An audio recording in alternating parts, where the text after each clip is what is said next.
मेरे हाथ में एक किताब है जिसका नाम है शहर संघर्ष। राइटर है इसकी रजनी रावत जी।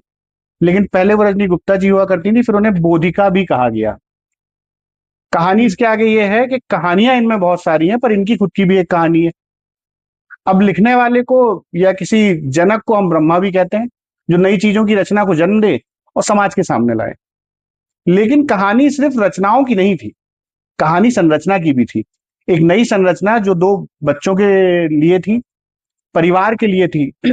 बहुत सारे मोटिवेशन थे, बहुत सारे संघर्ष थे।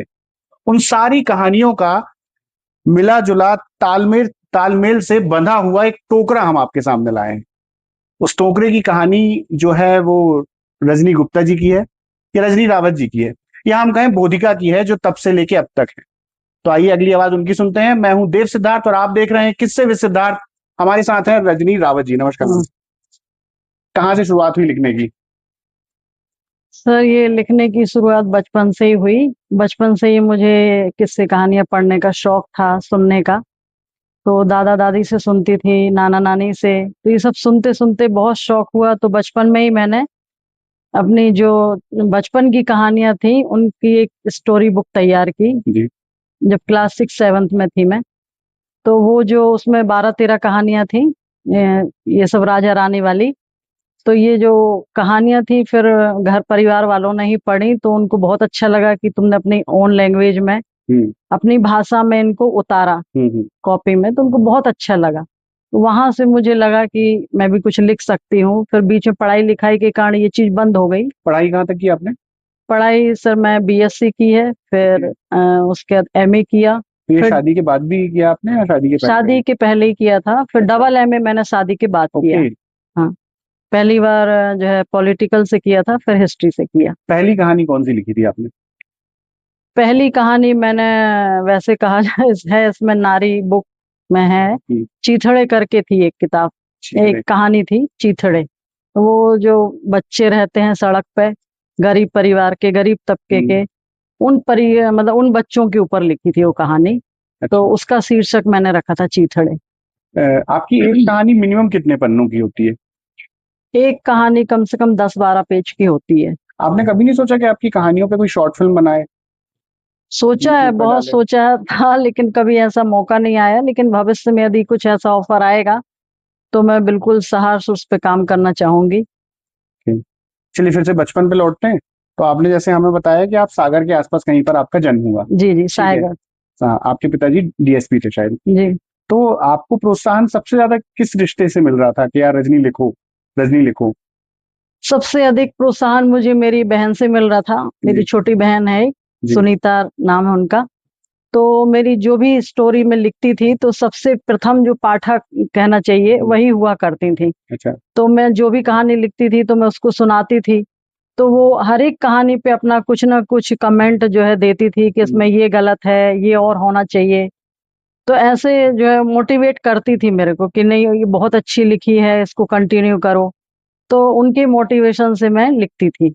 जब आपने चिट्ठी लिखी थी तो वो पहली बार में ही प्रकाशित हो गई थी या उसमें कुछ संघर्ष करना पड़ा आपको? नहीं नहीं नहीं, वो उसको प्रकाशित मैंने नहीं करवाया, उसको मैंने रखा हुआ था। मैंने और उससे भी ज्यादा छोटी छोटी लघु कथाएं लिखी, उनको मैंने पत्र पत्रिकाओं में डाला। और चीथड़े का जो है सीधे जो है कहानी संग्रह में ही प्रकाशित हुई। वो किस सन में हुआ था ये सब? ये सन हुआ था 2001 में। 2001 के आसपास। और शादी कब हुई आपकी? शादी भी 2001 में ही हुई। शादी के बाद ये सब कैसे कंटिन्यू? 2000 में आपकी पहली किताब आई? हाँ, 2000 में आई थी, 2001 में शादी हुई थी। शादी हुई तो उसके बाद फिर आपने कैसे कंटिन्यू रखा? क्योंकि उस दौर में तो लिख पाना बड़ा मुश्किल होता है। उस समय जो है पति देव का बहुत सपोर्ट था। शादी से पहले देव मत लगाइए, पति देव नहीं होता। नहीं नहीं, वो अब उसमें है, हमने कहानी लिखी है एक पति परमेश्वर। अच्छा, बताइए उस कहानी के बारे में। पति परमेश्वर कहानी भी लिखी हुई है, पति के जो रहते हैं उसकी महानता के ऊपर। कहानी बता दो आप शॉर्ट। शॉर्ट में यही है कि हर एक लड़की चाहती है कि मेरा पति ऐसा हो वैसा हो। तो एक लड़की है जो ईश्वर को ही अपना पति मानती है कि मतलब ईश्वर से ही शादी हो जाए मेरी, मुझे ऐसा पति चाहिए। तो लेकिन जब उसकी शादी होती है और पति जिस तरीके से उसके साथ रहता है, उसकी केयर करता है, जब उसकी तबीयत खराब होती है या जिस तरीके से उसके साथ व्यवहार रखता है, तो उसको देख के लगता है कि यदि मतलब ईश्वर भी अगर आते तो वो भी शायद कुछ ऐसे ही होते। तब वहां से उसकी मेंटेलिटी चेंज हो जाती कि ईश्वर खुद तो नहीं आ सकते, पर उन्होंने जो है अपना स्वरूप, अपना प्रतीक पति के रूप में दिया हुआ है, जो फुल टाइम उसके साथ रहेगा। क्या नाम है और आपके पति का? पति देव का नाम है श्रीमान विक्रम रावत जी। कुछ एक प्यारी सी याद बताइए, कितने सालों का शादी के? शादी के 25 साल हो गए हैं। 25 साल की? 25 नहीं पूछूंगा, एक कोई प्यारी याद बताइए आप उनके साथ। प्यारी याद यही है कि जब कभी जैसे बहुत ज्यादा मेरी तबीयत खराब हुई, तब उनका जो सहयोग रहा। जब कभी नहीं, नहीं जैसे आप कहानी लिखते हो वैसे ही बताओ कि एक बार ऐसा हुआ था, शाम के 4 बज रहे थे, वैसे बताओ। हाँ, तो एक बार जैसे तबीयत खराब थी मेरी, तो ये ऑफिस से आए, तो ऑफिस से आए तो मतलब परिवार के अन्य लोगों का था कि तुम मतलब काम करो, मतलब ये जिम्मेदारी जो रहती है, उनको मेरी तबीयत का वो नहीं था कि बोध था कि इतनी तबीयत खराब है। पर पतिदेव जब ऑफिस से आए, उनको लगा कि नहीं वाकई तबीयत खराब है, तब उन्होंने जिस तरह से मेरी मदद की, तो उसको देख के लगा कि मतलब पति के रूप में भगवान ही होते हैं साथ में, वो हर पत्नी के साथ होता है, बस उसको समझने की बात है कि आप उसको समझ रही हो, पहचान पा रही हो। तो वो याद आपके पास है अभी तक? हाँ। ये बताइए मुझे, जैसे बार बार आप पति शब्द के बाद पति देव का यूज करती हैं, हाँ, है ना? फिर हम समाज में बड़ी चर्चित सी एक वो है, फिल्म है थप्पड़ नाम है उसका। अच्छा, नहीं एक देखी मैंने, नहीं। मैं बताता हूँ उस कहानी के बारे में कि एक पत्नी है, अपने पति के साथ रहती है, फिर एक दिन पार्टी में कुछ ऐसा हो जाता है कि पति नाराज हो जाता है और पार्टी के बीच में उसे थप्पड़ मार देता है। अच्छा अच्छा। अब वो उसे एक छोटी सी बात को लेके, नहीं छोटी सी या बड़ी सी आप लोग डिसाइड करिएगा, नहीं तो मैं कॉन्ट्रोवर्शियल बात नहीं करूंगा, वो उस बात को लेके अपने हस्बैंड से डाइवोर्स ले लेती है, और वो प्रेग्नेंट रहती है उस टाइम पे। अच्छा और जब उनका डाइवोर्स होता है तब वो शायद 9 मंथ में होता है उसका प्रेगनेंसी का पीरियड, अच्छा। है ना? अब ये एक कहानी है। अब आप हैं, लिख भी रही हैं, सब कर रही हैं, अब आप कह रही हैं पति परमेश्वर, मतलब मैं आपका सच जानना चाहता हूँ, है ना? आज की नारियों के लिए क्योंकि अ, आपने मुझे एक कहानी और सुनाई थी माँ वाली, हाँ, आंचल की छाँव। आंचल की छाँव में, बहुत मतलब मार्मिक थी, आपकी आंखों में आंसू भी आ रहे थे। तो आप बताइए कि पहले के जो रिश्ते थे, अब के जो रिश्ते हैं, कहीं वो स्वतंत्रता के नाम पे रिश्तों को जार जार तो नहीं कर रहे हैं? क्योंकि कहते हैं ना, रिश्ता तो होता है क्या, जैसे स्वेटर पहले मम्मी बुनती थी कि और वो एक धागा खींचाओ सट्टे से पूरी स्वेटर खत्म हो जाती थी एक धागे से। तो आजकल हम जब देखते हैं कि यार, मैं जितना देख पाता हूँ कि सन 2005 के बाद से अगर मैंने 50 शादियां देखी हैं, तो मैं देखता हूँ कि 10 शादियां ही चली, 40 के डाइवोर्स हो गए, है ना? फिर एक आप जैसे लोग भी हैं समाज में, है ना, जो चीजों को लेके चल रहे हैं, अपनी किताब भी लिख रहे हैं, घर भी संभाल रहे हैं, आपकी बेटी भी टॉप कर रही है 12th में, आपका बेटा भी एमटेक कर रहा है शायद, है ना? तो आप सारी चीजों को चला रहे हैं, सास ससुर भी है, परिवार भी, आप सबको चला रहे हैं। तो उन लेडीजों के लिए कुछ बोलिए। उन लेडीजों के लिए मैं यही कहना चाहती हूँ, जो मेरे समय की नारियां हैं, ये जो अभी की बेटियां आ रही हैं, तो देखिए क्या है, समझौता अब बहुत छोटा शब्द हो गया है। हमें समझौता नहीं करना है, लेकिन समझौता की जगह हमको समझ के चलना है। ग्रेट। समझ के ऐसे चलना है कि देखिए, उस स्थिति में अपने आप को रख के देखना है। यदि हम इस स्थिति में होते तो क्या शायद हमारा भी उत्तर या हमारा भी व्यवहार ऐसा ही होता।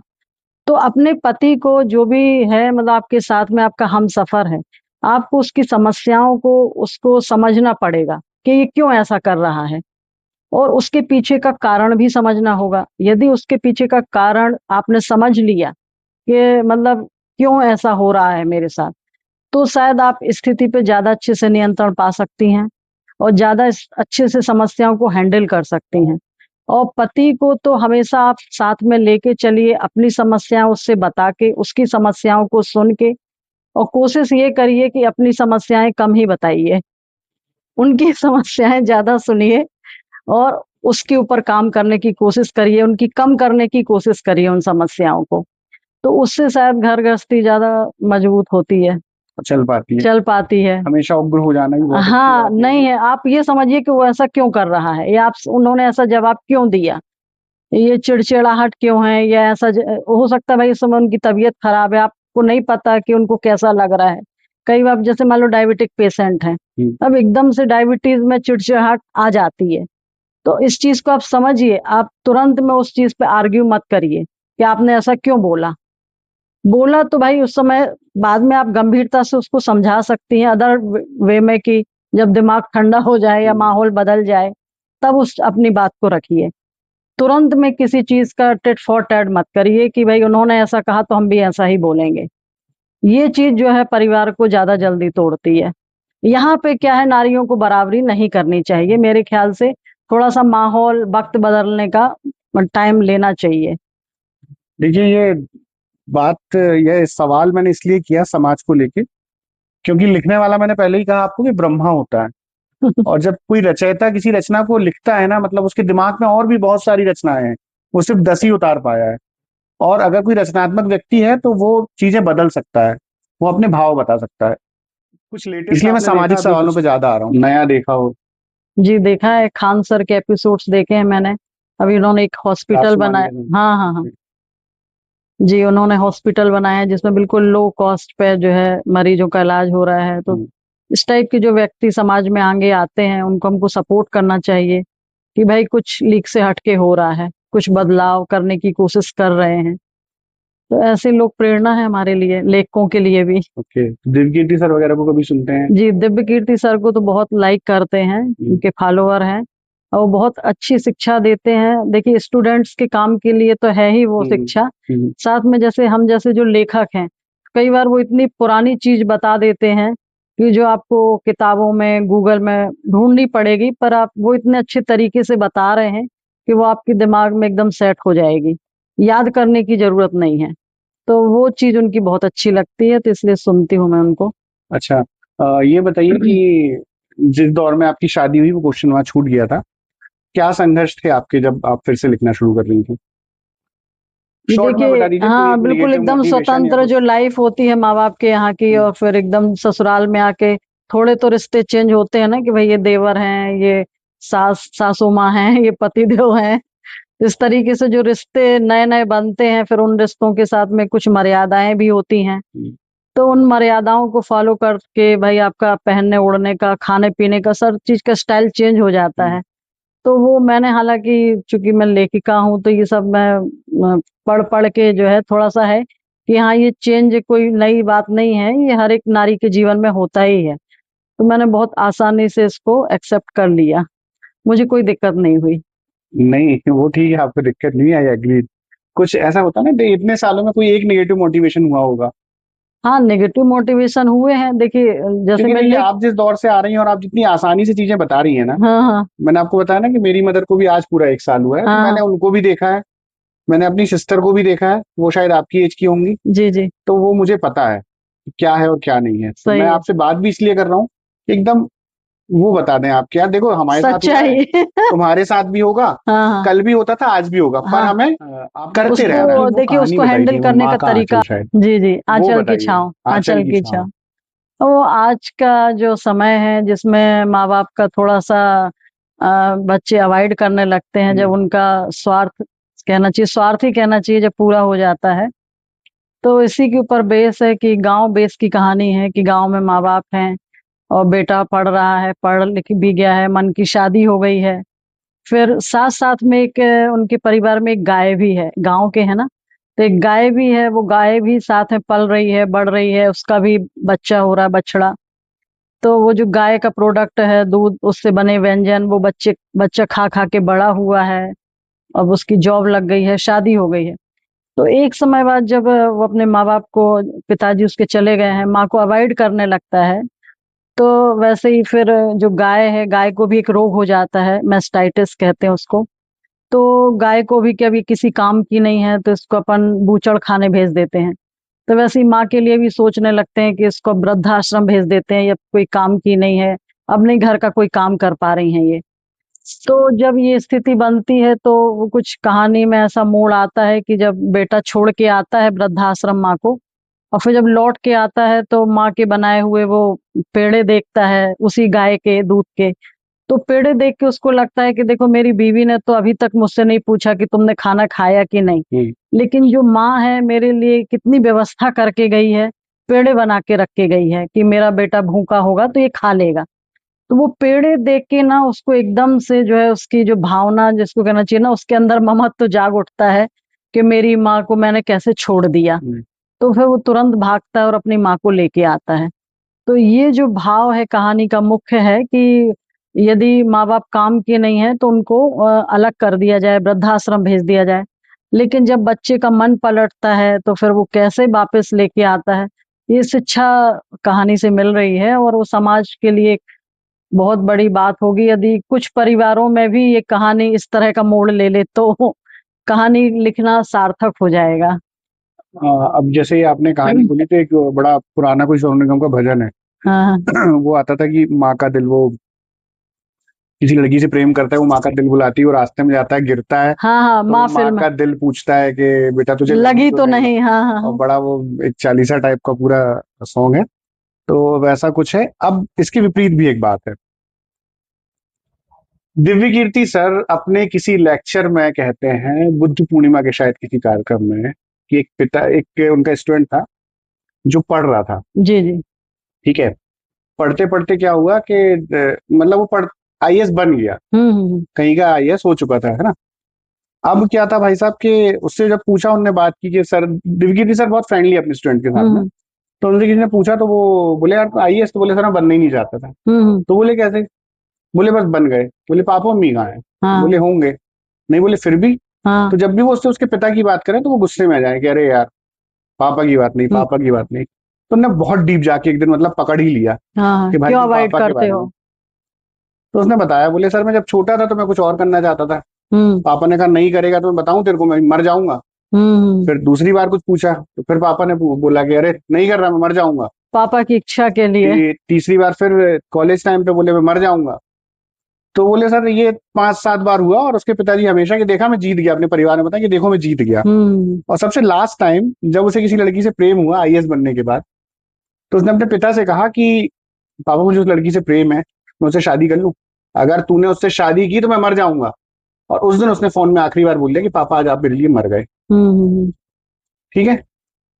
एक पक्ष ये, मतलब एक पक्ष ये और एक पक्ष ये। अब मेरा क्वेश्चन ये है इस पे आपसे कि जो ऐसे अभिभावक हैं उन पे आप क्या कहती है? देखिए, बच्चे तो पौधे की तरह होते हैं। आप उसको जैसा पानी दोगे, जैसा वो उसी दिशा में बढ़ेंगे। तो कोशिश ये करनी चाहिए कि बच्चा जो चाहता है, देखिए बच्चा जब छोटा रहता है तब वो ब्लाइंड है, उसको नहीं पता कि दुनिया कैसी है, समाज, दुनिया में क्या चल रहा है, क्या जॉब है, पढ़ाई का क्या महत्व है, ये सब उसको कुछ नहीं पता है। समझ लीजिए 10-12 साल तक बच्चे को केवल उसके दिमाग में खेल रहता है कि दुनिया एक खेल है। हर चीज प्राप्त करना एक खेल। पिताजी से बोलेंगे, पिताजी लाके दे देंगे। लेकिन माँ बाप को पता है कि संघर्ष क्या होता है, पढ़ाई लिखाई का क्या महत्व है, किसी भी चीज का क्या वैल्यू है, ये पेरेंट्स जानते हैं। तो देखिए एक हद तक वो अपने बच्चे को सही दिशा ही देते हैं कि देखिए हम आपसे जो बोल रहे हैं वो आपके अच्छे के लिए ही बोल रहे हैं। लेकिन एक हद पे जाके हमको बच्चे की भी सुनना चाहिए कि बच्चा यदि बार बार कह रहा है कि नहीं पापा मेरे को बैडमिंटन खेलना अच्छा लगता है, तो आपको थोड़ा-सा उसको उसके मन का भी करने देना चाहिए कि भाई तेरे को बैडमिंटन खेलना अच्छा लगता है, तू पढ़ाई कर, साथ में बैडमिंटन भी खेल। तो यदि उसकी रुचि होगी और वाक़ई वो उसके प्रति डिवोटी होगा, तो वो उस क्षेत्र में आगे निकल जाएगा। नहीं तो पढ़ाई तो चल ही रही है। तो बच्चे को भी अपने मन का एक हद तक करने देना चाहिए और बच्चा भी यदि उस के काम के प्रति पूर्ण समर्पित है, माँ-बाप समझ जाते हैं कि इसका ध्यान किस तरफ है। ये माँ-बाप की मतलब समझ विल पावर है ये उनकी। वो जानते हैं उनका बच्चा क्या चाहता है। तो और यदि पूर्ण तरह से वो उसमें डिवोट है तो उसको करने देना चाहिए वो काम। और यदि वो अच्छा है वो काम कि हाँ भाई इस क्षेत्र में कुछ गलत नहीं है, वो सही संगीत में है, लिखाई-पढ़ाई में है, खेल में है, यदि वो चाह रहा है तो उसको बढ़ने देना चाहिए। क्योंकि वो उसमें ज़्यादा अच्छे से उसकी तरक्की के रास्ते हैं। मन से कर रहा है क्योंकि। आप अपने बच्चों को वो स्वतंत्रता देते हैं? बिल्कुल देते हैं। हमने उनके ऊपर नहीं थोपा है कि बेटा तुमको यही करना है, वो अच्छा-बुरा उनको समझा के रखा हुआ है। अब तो इतने बड़े हो गए कि खुद ही समझने लगे हैं। इतने पढ़ लिख गए हैं कि हाँ भाई उसका महत्व समझने लगे हैं कि भाई पढ़ाई के बिना दुनिया में कुछ नहीं है। या जो भी उनको चाहिए है तो उस क्षेत्र में काम करना पड़ेगा। तो वो अपना-अपना काम कर रहे हैं। बेटी को जो पसंद है, बेटी को पढ़ना बहुत पसंद है तो पढ़ रही है। तो जाकिर भाई की उस लाइन को यहाँ पे कोट कर दूं मैं आपके लिए कि भाई माँ-बाप आपके सपनों के खिलाफ नहीं है। हाँ, नहीं है। आपको गरीब नहीं देखना चाहते। बस बिल्कुल सही कहा है आपने। सुनती हैं आप जाकिर खान को? सुना है? हाँ, बिल्कुल सुना है, सुना है। और क्या-क्या देखती हैं, सुनती हैं? देखते हैं जाकिर जो हैं, और गुलजार साहब हैं, अरे बहुत जाकिर हुसैन साहब हैं, या जाकिर हुसैन नहीं, जाकिर खान है, और एक और, हाँ इन्हीं सब स्टैंड अप को। कॉमेडीज वगैरह सुनती हैं? हाँ हाँ बिल्कुल सुनते बच्चे हैं, रील वील शेयर करते हैं? सब करते हैं, नहीं सब करते हैं? करते हैं, हाँ देखते हैं। अभी वैसे आप लोगों ने देखा है तो नहीं, मैं उल्लेख करना चाहूंगी, यहाँ अपने सागर के ही हैं, आशीष उपाध्याय। उपाध्याय। हाँ उनकी कॉमेडी मुझे बहुत, हल्ले हल्ले दाव हाँ उपाध्याय। हाँ बुंदेलखंडी कॉमेडी करते हैं, बहुत ही बढ़िया करते हैं वो। तो आप भी बुंदेली बोले में मजा आता है कि हाँ जी जी जी, वही वही का टच है, अभी आसपास बुंदेलखंड के नहीं? आसपास। आपको मजा आता है कि नहीं बुंदेली? बिल्कुल आता है, क्यों नहीं, उसमें जो अपनापन है, वो जो अपनी देसी भाषा है, उसमें बहुत अपनापन है। तो सागर का टच है अभी भी? है, सागर का टच है, कहीं नहीं, भाषा कहीं नहीं जाती है। भाई इतनी सारी किताबें, अभी जैसे आपकी 5 किताबें प्रकाशित हो चुकी हैं। जी जी जी। 5 किताबें, ये तो कहते हैं कि एक किताब किसी भी व्यक्ति के जीवन का मिनिमम 40 साल होता है। जी जी। अगर आप किसी की एक किताब पढ़ते हैं तो आप समझिए कि आपने अनुभव है उसका। जीवन का 40 साल, मिनिमम 40 साल लिया आपने। ये बताइए कि चुनिंदा राइटर्स जो आपने पढ़े हों और उनकी कृतियां। चुनिंदा राइटर्स में तो मेरे महादेवी वर्मा और मुंशी प्रेमचंद नहीं, जी। आप रेफरेंस भी दीजिए कहानियों का, कि और भी जो महिलाएं, देखिए हम आपको इसलिए दिखा रहे हैं कि आपने जो किया वो और लोग भी कर पाए।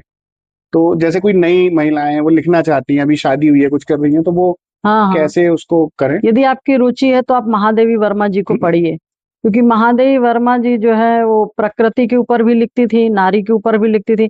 अब वो बहुत ही, जिसको कहना चाहिए, बिल्कुल डीप में जाके, जिस विषय पे व्यक्ति का ध्यान भी नहीं जाता, उस विषय पे उनकी निगाह जाती थी कि हमको ये सब्जेक्ट, ये कंटेंट उठाना चाहिए। वो समझ लीजिए जैसे घर में कोई पालतू कुत्ता ही है, तो पालतू कुत्ता के ऊपर कौन कहानी लिखता है, पर उन्होंने, मतलब जिसको नीलू कुतिया करके है एक कहानी, डन, उन्होंने वो लिखी है, और वो कहानी बहुत ही अच्छी है, और मतलब संवेदनशील है कि घर का जो पेट है वो भी कितना आपके प्रति केयरफुल है, ये उसमें दिखाया गया है। देखिए राइटर के साथ ना यही निजता, मौलिकता कहेंगे शायद, हाँ हाँ हाँ, कि मौलिकता और नैतिकता का मिला जुला जो मिश्रण है वो होता है राइटर। हाँ हाँ हाँ, मतलब मैं शायद अब बता नहीं रहा हूँ आपको, मैं कह रहा हूँ ये बात कि उसका मौलिक जो उसके अंदर से आ रहा है। हाँ हाँ। अभी समय रहना वाला जो विवाद हुआ, उसे देखा आपने? उस बारे में कुछ पता है? समय रैना, चलिए कौन कोई सा? बात नहीं नहीं देखा। स्टैंड अप कॉमेडियन थे समय रैना, उन्होंने एक शो किया। ये सब भी राइटर्स, क्योंकि ये भी कंटेंट लिखते ही है, हाँ हाँ ये भी राइटर है अपने तरीके के, बट इनकी जो राइटिंग होती है वो मौलिकता से भरी होती है। हाँ हाँ। इनका जो मन करता है। कॉल है किसी का क्या? नहीं। कोई बात, साइलेंट कर दी। मतलब लेटेस्ट मुद्दे जो होते हैं या चीजें, वो आप ज्यादा फेस नहीं करते हैं, ऐसा कुछ? नहीं, लेटेस्ट मुद्दे तो नहीं उठा। लेटेस्ट मुद्दों में ये है कि जो अभी जो समस्याएं चल रही हैं, कई समस्याएं अभी की जो नई है, पुरानी है। महिलाओं की देखिए समस्या कोई भी नई पुरानी नहीं होती है, उनकी समस्या समस्या ही है शुरू से। जैसे कपड़ों के ऊपर आ जाइए, खान पान के ऊपर आ जाइए, देखने सुनने के ऊपर आ जाइए। भाई देखिए, जैसे कहना चाहिए सांवला रंग है, वो पहले भी पसंद नहीं था लोगों को, आज भी पसंद नहीं है। तो अब तो लोग तो ये समस्या जो है ये पुरानी नहीं है, ये नई भी नहीं है, ये हमेशा से चली आ रही नहीं, है। अब तो लोग कहने लगे हैं कि भाई ये रंग वंग का भेद खत्म हो गया है। हाँ तो अब खत्म हो गया, लेकिन हो गया है सच में? नहीं हो गया, इसलिए हो गया है सच में? हो गया है, इसलिए हो गया है। नहीं, आप एक्सेप्ट कर रही हैं कि बता रही हैं? नहीं नहीं, हम एक्सेप्ट कर रहे हैं, हो गया है। व्यक्ति मुझे क्या, तो नहीं लगता खत्म हुआ है। नहीं हो गया है, क्योंकि व्यक्ति के गुणों को देखा जाता है। आज लड़की की पढ़ाई लिखाई, उसका जॉब, उसका पैकेज क्या है, ये देखा जा रहा है। तो सफेद के साथ में ब्लैक तो चलेगा। सर आपको ऐसा नहीं लग रहा कि सोने की पोटली में खराब खाना बंद करके किसी को दे दो तो खा लेगा? नहीं तो देखिए, जो पढ़ा लिखा है, जो जॉब कर रहा है, तो निश्चित रूप से जो है उसके विचार भी वैसे ही होंगे भाई। कैसे होंगे? विचार भी तो अच्छे होंगे ना। यदि विचार अच्छे नहीं है, वो इतना पढ़ लिख कैसे गया है, जॉब कर रहा है, एक स्टाफ को मैनेज कर रहा है, आपको काम करके दे रहा है कंपनी को, या जहां भी वो है तो दे रहा है, मतलब उतने लोगों को हैंडल करने का कैलिबर है ना उसमें। नहीं नहीं, मैं देखिए ये पूछना चाह रहा हूँ आपसे, जैसे मैंने बोला, आपने बोला कि बदल गया है, हाँ हाँ ठीक है, फिर आपने दूसरी बात क्या बोली? हाँ। कि अच्छी जॉब करे और ये वो।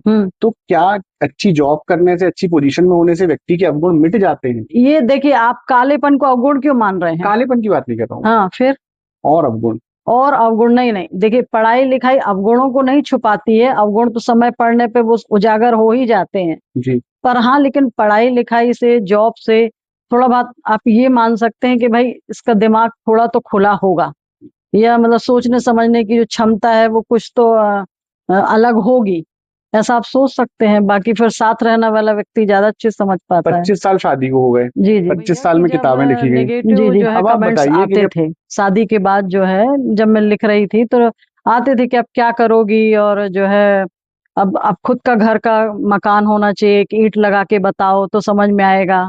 इस तरह के कमेंट्स जो है बहुत सुनने मिलते थे। जी। या तो ऐसा मैं तो मानती हूँ कि जिन लोगों ने कांटे मेरे रास्ते में बोए, तो उसके कारण मेरे कदम और जल्दी जल्दी उठे। तो मैं तो थैंक्स कर रही हूँ उन लोगों को कि इस तरह के कमेंट्स उन्होंने दिए, जो उनके लिए नेगेटिव होंगे, पर मेरे लिए तो मतलब गॉड गिफ्टेड टाइप के हो गए कि आज 5 किताबें आपके सामने हैं। कोई पत्थर मारे तो रख लो और मकान बना लो उससे। जी जी, बिल्कुल। चलिए ठीक है, चर्चा को लास्ट की ओर ले जाएंगे। अंत में आप ये बताइए मुझे, अभी भगवान आ जाए आपके सामने, जी। किसको मानती हैं सबसे ज्यादा? भोलेनाथ जी को मानती हूँ, शंकर आ जी गए को। सामने, खड़े हैं त्रिशूल लेके, अब कह रहे हैं कि बोधिका बताओ सार क्या है आज तक के जीवन का? मैं तो यही कहना चाहूंगी कि देखिए भाई, आप यहाँ रह के, इस संसार में रह के भी बिल्कुल जो है तेल की तरह रहिए। जैसे पानी में तेल रहता है लेकिन वो उसमें मिक्स नहीं होता है, अलग रहता है, तैरता रहता है। वैसे ही हमको संसार में तो रहना है, सब निभाना है, सारी जिम्मेदारियां, सारी इमोशंस के साथ जीना है, पर ईश्वर को नहीं छोड़ना है और उनको तो पकड़े ही रहना है। संसार के बारे में बताइए, ईश्वर तो ठीक है।